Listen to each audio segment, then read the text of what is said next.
तरुण जी, पंचकुला हरियाणा से। राधे राधे राधे गुरुदेव। गुरुदेव, आपके चरणों में नमन। गुरुदेव, श्री जी की कृपा से 1 वर्ष पूर्व यूट्यूब के माध्यम से मैं आपकी शरण में आया। इसके कुछ वर्ष पहले से नाम जप तो चल रहा था श्री जी की कृपा से, परंतु इसके उपरांत सत्संग स्वाध्याय के महत्व को समझा, जिनकी महिमा को मैं अपने जीवन में आए अनेकानेक सकारात्मक प्रभावों के रूप में अनुभव कर रहा हूँ। गुरुदेव, कई वर्ष पहले मुझे परम पूज्य स्वामी राम सुखदास जी महाराज से मिलने का सौभाग्य प्राप्त हुआ था। उसके उपरांत उनके द्वारा लिखी हुई अनेक पुस्तिकाओं को पढ़ने का सौभाग्य मिला। उनकी पुस्तकों में वे अनेक जगहों पे चुप साधन का उल्लेख करते थे। उनका कहना था कि यदि साधक नाम जप के साथ साथ दिन में कुछ मिनट चुप साधन का अभ्यास करे। देखो, चुप साधन का मतलब रहस्य समझे हो? अपने को सबका साक्षी मानना।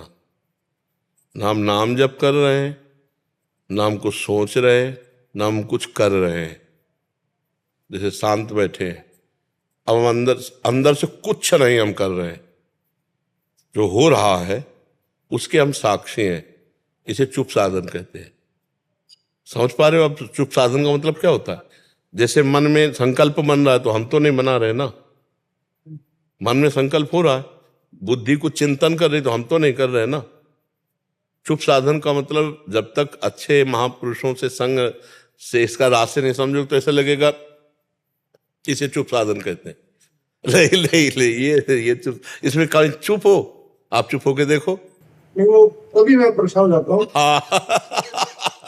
तो उसे चुप साधन का मतलब जो सब ये बहुत अच्छा ज्ञान मार्ग का साधन है। क्या इसमें है? स्थूल शरीर की चेष्टाएं रोक दी, लेकिन सूक्ष्म शरीर की चेष्टाएं चलती हैं। मन बुद्धि से, चित्त से जो चिंतन हो रहा है, अहम से जो क्रियाएं की गई हैं भूत में, या जो हमें भविष्य में करना है, या वर्तमान में जो हम वो चल रहा है ना। आप पकड़ पा रहे हो हमारी बात की नहीं? अब कहाँ चुप कहाँ है? चुप तो नहीं ना। इसी में चुप ढूंढना है कि इन सबको मैं देखने वाला हूं, मैं करने वाला नहीं हूं। मन में जो हो रहा मैं देख रहा हूं, इंद्रियों में जो हो रहा मैं देख रहा हूं, चित्त में जो हो रहा मैं देख रहा हूं ना।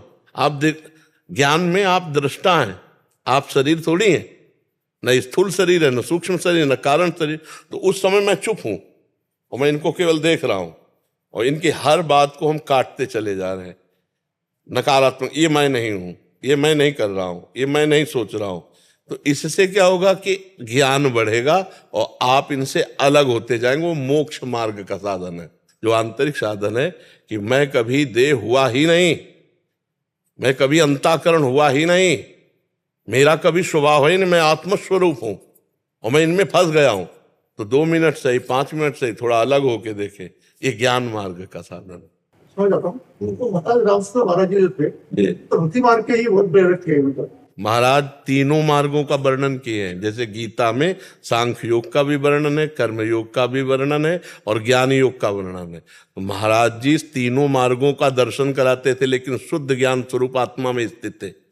समझना, शुद्ध आत्म स्वरूप में स्थित ज्ञानी महापुरुष थे महाराज जी। जो थे श्री स्वामी राम सुखदास जी, शुद्ध ज्ञानी महापुरुष थे। जो भक्ति का रहस्य है वो ज्ञान का भी रहस्य है। दोनों एक ही जगह पहुंचते। तो जो ज्ञान में सिद्ध हो गया तो भक्ति के रहस्य को भी जानता है और कर्मयोग को भी जानता है, और जो कर्मयोग से सिद्ध हो गया वो भक्ति रहस्य को भी जानता है, ज्ञान योग को भी जानता है। जो भक्ति से सिद्ध हो गया वो कर्मयोग को भी जानता है और ज्ञान योग को भी जानता है।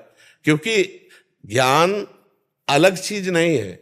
जैसे ज्ञान का तात्पर्य है कि जो सर्वत्र है, जैसे हम भक्ति में कहते सिय राम मैं सब जग जानी, तो ज्ञान में कहते सर्वम खलमिदम ब्रह्म नेनानास्ति किंचन। एक ही बात हुई ना।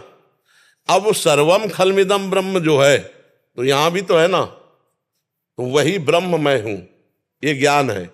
और यहां मैं का विस्मरण हो गया, मैं का विस्मरण हो गया। ब्रह्म नहीं, माया नहीं, नहीं जीव नहीं काल, अपनी हूं सुदिना रही, एक रहे हो नंदलाल।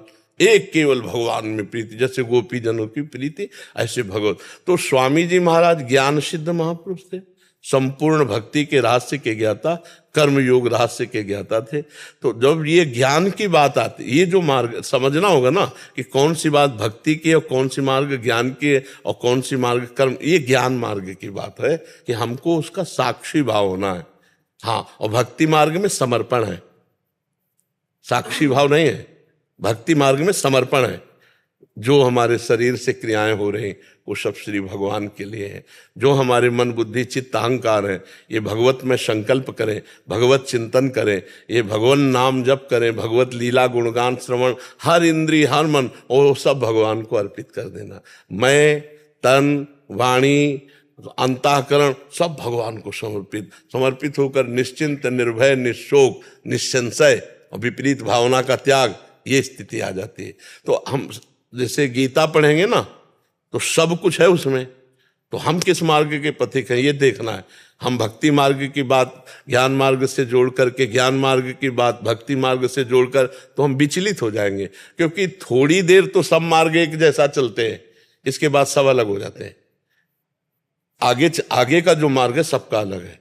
भक्ति में मैं का भी स्मरण है और ज्ञान में तू का भी स्मरण है। जो कोई भगवान जो सच्चिदानंद जो वो यहाँ मैं में है, मैं वही सब कुछ हूं। ज्ञान में, शुद्ध ज्ञान में वही आत्मा, एक ही आत्मा जो सर्वत्र व्याप्त है, वही यहाँ, वही मैं आत्मा हूं।